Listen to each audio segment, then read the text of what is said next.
ईद पे आपका चेहरा ग्लो करता नजर आए? बड़ा ही आसान सा है, बहुत ही आसान सा। वो सब्जियों का बादशाह आलू। अच्छा। हाँ, आलू जो है ना एक ऐसी चीज है कि जिससे आप अपनी पिगमेंटेशन दूर कर सकते हैं, अपनी स्किन को ब्राइट कर सकते हैं, अपने जो निशानात उनको लाइट कर सकते हैं।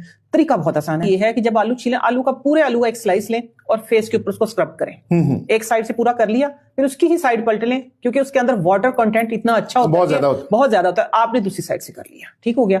या जब आप जिस बाउल से, आप बाउल में काटें आलू, ठीक है, निकालेंगे तो थोड़ा सा पानी बच जाएगा। हाँ। वो पानी आप फेस पे लगा लें, तकरीबन 15-20 मिनट, 1 घंटा 2 घंटा लगे, जब तक पकौड़े बनने उसके बाद वॉश कर लें। और ये बहुत बेहतरीन तरीका है, ठीक है। पकौड़े जब बन रहे हैं ना, जब आप फ्राई का काम कर रहे हैं, तो आप अपने फेस पे वो लगा रहने दें। वो आपका एज ए सन ब्लॉक काम करेगा। आपकी स्किन को प्रोटेक्ट करेगा और आपके निशानात को फेड करेगा।